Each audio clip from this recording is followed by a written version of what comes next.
C V Nagesh Darshan ಜಾಮೀನು ಅರ್ಜಿಯ ವಿಚಾರಣೆಯ ಸಂದರ್ಭದಲ್ಲಿ ಅವರ ಪರ ವಾದ ಮಾಡುವಂತಹ ಸಂದರ್ಭದಲ್ಲಿ ಮೆನ್ಷನ್ ಮಾಡಿದಂತಹ ಮತ್ತೊಂದು ಪ್ರಮುಖ ವಿಚಾರ ಅಂದ್ರೆ ಅದು ದರ್ಶನ್ರ ಬಟ್ಟೆ ರಿಕವರಿಯ ಬಗ್ಗೆ ಅನುಮಾನವನ್ನು ವ್ಯಕ್ತಪಡಿಸುತ್ತಾರೆ ಸಿವಿ ನಾಗೇಶ್. ರಕ್ತದ ಕಲೆ ಇದೆ ಅಂತ ಹೇಳಿ ದರ್ಶನ್ ಧರಿಸಿದಂತಹ ಬಟ್ಟೆಯನ್ನ ಅವರ ಮನೆಯನ್ನ ಪಂಚನಾಮೆ ಮಾಡುವಂತಹ ಸಂದರ್ಭದಲ್ಲಿ ಪೊಲೀಸರು ರಿಕವರಿ ಮಾಡಿದ್ರು. ಆದ್ರೆ ಕುಕ್ಕಿ ಒಗೆದಂತಹ ಬಟ್ಟೆ, ಒಣಗಿ ಹಾಕಿದಂತಹ ಬಟ್ಟೆಯಲ್ಲಿ ರಕ್ತದ ಕಲೆ ಹೇಗೆ ಸಿಕ್ತು ಅಂತ ಹೇಳಿ ಪ್ರಶ್ನೆಯನ್ನ ಮಾಡಿದ್ದಾರೆ ಸಿವಿ ನಾಗೇಶ್. ರಕ್ತದ ಕಲೆಯನ್ನ ಬಿಟ್ಟು ಹಾಗಾದ್ರೆ ಬಟ್ಟೆಯನ್ನ ಒಗೆಯಲಾಯ್ತಾ ಅಂತ ಹೇಳಿ ಪ್ರಶ್ನೆಯನ್ನ ಮಾಡ್ತಾರೆ ಸಿವಿ ನಾಗೇಶ್ ವಾದವನ್ನ ಮಾಡುವಂತಹ ಸಂದರ್ಭದಲ್ಲಿ. ಜೂನ್ 8ನೇ ತಾರೀಕು ಕೃತ್ಯ ನಡೆದಿದ್ದು, ಆವತ್ತು ದರ್ಶನ್ ಪಟ್ಟಣಗೆರೆಯ ಶೆಡ್ಗೆ ಹೋಗಿದ್ದಾರೆ ಅಂತ ಹೇಳಲಾಗ್ತಾ ಇರೋದು ಚಾರ್ಜ್ ಶೀಟ್ ನಲ್ಲಿ ಈ ಬಗ್ಗೆ ಉಲ್ಲೇಖ ಇದೆ. ಮನೆ ಕೆಲಸದಾಕೆ ಸುಶೀಲಮ್ಮ ಆಕೆಯ ಹೇಳಿಕೆಯನ್ನ ಕೂಡ ದಾಖಲು ಮಾಡಿಕೊಂಡಿದ್ದಾರೆ ತನಿಖಾಧಿಕಾರಿಗಳು. ಚಾರ್ಜ್ ಶೀಟ್ ನಲ್ಲಿ ಅದನ್ನ ಮೆನ್ಷನ್ ಮಾಡಲಾಗಿದೆ. ಆಕೆ ಹೇಳೋದೇನು, ಜೂನ್ 9ನೇ ತಾರೀಕು ಮನೆ ಕೆಲಸದಾಕೆ ಸುಶೀಲಮ್ಮ ಏನಿದ್ದಾಳೆ ಆಕೆ ದರ್ಶನ್ರ ಬಟ್ಟೆಯನ್ನ ತೊಳೆದಿದ್ದಾಳಂತೆ. ಅವರು ಕೃತ್ಯದ ದಿನ ಹಾಕಿದ್ದಂತಹ ಬಟ್ಟೆ, ಸರ್ಫು ಸೋಪು ಹಾಕಿ ತೊಳೆದಂತಹ ಬಟ್ಟೆಯನ್ನ ಆಕೆ ಒಗೆದು ಟೆರೆಸ್ ಮೇಲೆ ಒಣಗೋಕ್ ಹಾಕಿದ್ಲು. ಪವನ್ ಹೇಳಿದಂತೆ ಬಟ್ಟೆಯನ್ನ ತೊಳೆದು ನಾನು ಒಣಗೋಕ್ ಹಾಕದೆ, ಆ ನಂತರ ಬಟ್ಟೆಯನ್ನ ಡ್ರೈ ಮಾಡಲಾಗಿದೆ. ಇವೆಲ್ಲವೂ ಕೂಡ ಸುಶೀಲಮ್ಮನ ಸ್ಟೇಟ್ಮೆಂಟ್ ನಲ್ಲಿದೆ. ಹಾಗಾದ್ರೆ ಪೊಲೀಸರು ಆ ಬಟ್ಟೆಯಲ್ಲಿ ರಕ್ತದ ಕಲೆಗಳಿದ್ದಾವೆ ಅಂತ ಹೇಳಿ ರಿಕವರಿ ಮಾಡ್ಕೊಂಡ್ರಲ್ಲ, ಹಾಗಾದ್ರೆ ಬಟ್ಟೆ ಒಗೆಯುವಂತಹ ಸಂದರ್ಭದಲ್ಲಿ ಕೆಲ ಜಾಗಗಳನ್ನ ಬಿಟ್ಟೇನಾದ್ರೂ ಸುಶೀಲಮ್ಮ ಬಟ್ಟೆಯನ್ನ ಒಗೆದ್ಲಾ ಅಂತ ಹೇಳಿ ಪ್ರಶ್ನೆಯನ್ನ ಎತ್ತಿದ್ದಾರೆ ಸಿವಿ ನಾಗೇಶ್. ಶನಿವಾರ ಘಟನೆಯಾಗಿರೋದು ಜೂನ್ 8ನೇ ತಾರೀಕು. ಭಾನುವಾರ ಜೂನ್ 9ನೇ ತಾರೀಕು ಮನೆ ಕೆಲಸದಾಕೆ ಬಟ್ಟೆಯನ್ನ ಒಗೆದಿದ್ದಾರೆ. ಮನೆ ಕೆಲಸದಾಕೆ ಸುಶೀಲಮ್ಮ ದರ್ಶನ್ರ ಬಟ್ಟೆಯನ್ನ ಕುಕ್ಕಿ ವಾಶ್ ಮಾಡಿದ್ದಾರೆ. ಹೀಗಿದ್ದಾಗ ರಿಕವರಿ ಮಾಡಿಕೊಂಡಂತಹ ಬಟ್ಟೆಯಲ್ಲಿ ಇವರೇನು ರಕ್ತದ ಕಲೆ ಇದೆ ಅಂತ ಹೇಳಿ ಮೆನ್ಷನ್ ಮಾಡಿದ್ದಾರೆ. ಇದು ಹೇಗೆ ಸಾಧ್ಯ? ರಿಕವರಿ ಜೊತೆಗೆ ಆರೋಪಿಯ ಸ್ವಇಚ್ಛಾ ಹೇಳಿಕೆ ಜೊತೆಗೆ ಐ ವಿಟ್ನೆಸ್ ಕೊಟ್ಟಿರುವಂತಹ ಸ್ಟೇಟ್ಮೆಂಟ್, ಈ ಮೂರು ಕೂಡ ತಾಳೆಯಾಗಬೇಕು ಯಾವುದೇ ಕೇಸ್ನಲ್ಲಿ. ಬಟ್ ಈ ಕೇಸ್ನಲ್ಲಿ ಆಗ್ತಾ ಇಲ್ಲ. ರಿಕವರಿ ಆಗಿದ್ದೇ ಬೇರೆ, ಸ್ವಇಚ್ಛಾ ಹೇಳಿಕೆಯಲ್ಲಿ ಇರೋದೇ ಬೇರೆ, ಐ ವಿಟ್ನೆಸ್ ಹೇಳ್ತಾ ಇರೋದೇ ಬೇರೆ. ಎಲ್ಲದರಲ್ಲೂ ಕೂಡ ಭಿನ್ನತೆ ಕಾಣಿಸ್ತಾ ಇದೆ, ಗೊಂದಲ ಕಾಣಿಸ್ತಾ ಇದೆ. ಪೊಲೀಸರು ಈ ಪ್ರಕರಣದಲ್ಲಿ ನಿಯಮಗಳನ್ನ ಸರಿಯಾಗಿ ಫಾಲೋ ಮಾಡುವಂತಹ ಕೆಲಸವನ್ನ ಮಾಡಿಲ್ಲ ಅಂತ ಹೇಳಿ ವಾದವನ್ನ ಮಂಡಿಸಿದ್ರು ಸಿವಿ ನಾಗೇಶ್.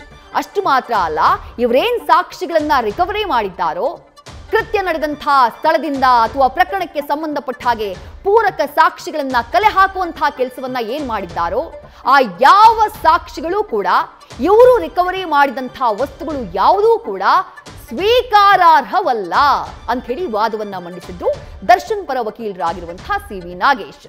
ಜೊತೆಗೆ ಸ್ವಇಚ್ಛಾ ಹೇಳಿಕೆ ಏನಿದೆ ಇದು ಸುಪ್ರೀಂ ಕೋರ್ಟ್ ಹೇಳಿದೆ, ಅದರಲ್ಲಿ ಮಾನ್ಯತೆ ಇಲ್ಲ ಅಂತ ಹೇಳಿ, ಜೊತೆಗೆ ಈ ಪ್ರಕರಣದಲ್ಲಿ ಸಾಕ್ಷಿಗಳನ್ನ ಪ್ಲಾಂಟ್ ಮಾಡುವಂತಹ ಕೆಲಸ ಆಗಿದೆ ಅಂತ ಹೇಳಿ ಪ್ರಮುಖವಾಗಿ ವಾದವನ್ನ ಮಂಡಿಸಿದ್ರು ಸಿವಿ ನಾಗೇಶ್.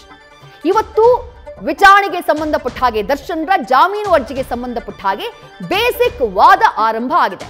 ಇನ್ನೂ ಕೂಡ ಆ ವಾದ ಕಂಟಿನ್ಯೂ ಆಗೋದಿದೆ. ಇವತ್ತು ಸುದೀರ್ಘ 1.5 ಗಂಟೆಗಳ ಕಾಲ ಸಿವಿ ನಾಗೇಶ್ ವಾದವನ್ನ ಮಂಡಿಸಿದ್ರು. ನಾಳೆ ಮಧ್ಯಾಹ್ನ 12:30ಕ್ಕೆ ಈ ಜಾಮೀನು ಅರ್ಜಿಯ ವಿಚಾರಣೆ ಮುಂದೂಡಿಕೆಯಾಗಿದೆ. ರೈಟ್, ಮತ್ತಷ್ಟು ಮಾಹಿತಿಯನ್ನ ನಮ್ಮ ಪ್ರತಿನಿಧಿ ವಿಷ್ಣು ಪ್ರಸಾದ್ ನೀಡ್ತಾ ಹೋಗ್ತಾರೆ. ವಿಷ್ಣು ಪ್ರಸಾದ್, ಈ ರೀತಿಯ ಹಲವು ಪ್ರಕರಣಗಳ ವಿಚಾರಣೆಯನ್ನ ನೀವು ಕೋರ್ಟ್ ನಲ್ಲಿ ನೋಡಿದಿರಿ. ಇವತ್ತು ಸಿವಿ ನಾಗೇಶ್ ಅವರು ಮಾಡಿರುವಂತಹ ವಾದ, ಅವರು ದರ್ಶನ್ ಪರ ವಿಚಾರಣೆಗೆ ಹಾಜರಾಗ್ತಾರೆ, ವಾದ ಮಾಡುವುದಕ್ಕೆ ಹಾಜರಾಗ್ತಾರೆ ಅಂದಾಗ್ಲೇ ಸಾಕಷ್ಟು ನಿರೀಕ್ಷೆ ಇತ್ತು.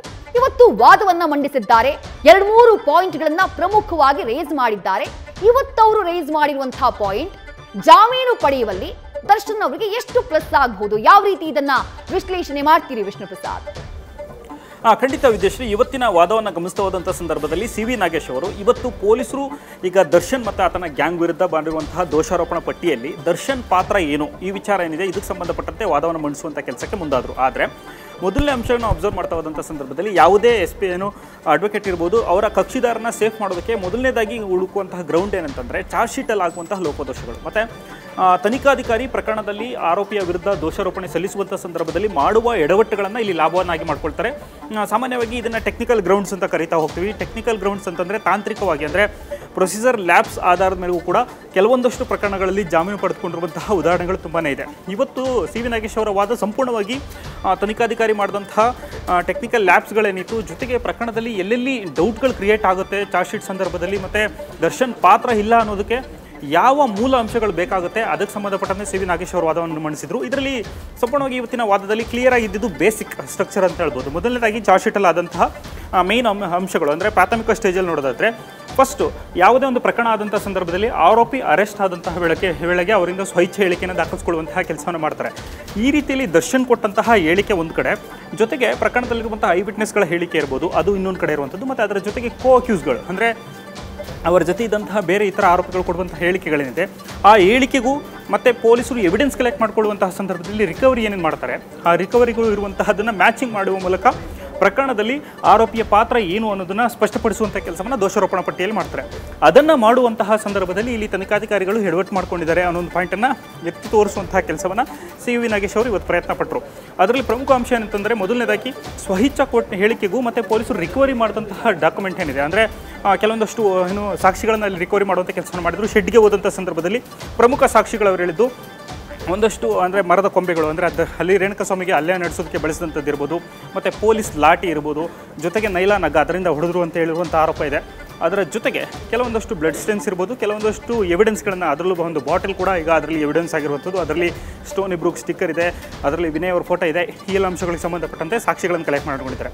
ಆದರೆ ಅದನ್ನು ಕಲೆಕ್ಟ್ ಮಾಡುವಂಥ ಸಂದರ್ಭಗಳು ಅಂದರೆ ಆ ಟೈಮ್ ಆಫ್ ರಿಕವರಿ ಮಾಡೋದೇನಿದೆ ಇದನ್ನು ಪ್ರಮುಖ ಅಂಶವನ್ನಾಗಿ ಪರಿಗಣಿಸಿದರು. ಮೊದಲನೇದಾಗಿ ಘಟನೆ ನಡೆಯುವಂಥದ್ದು 8ನೇ ತಾರೀಕು ಘಟನೆ ನಡೆಯುತ್ತೆ.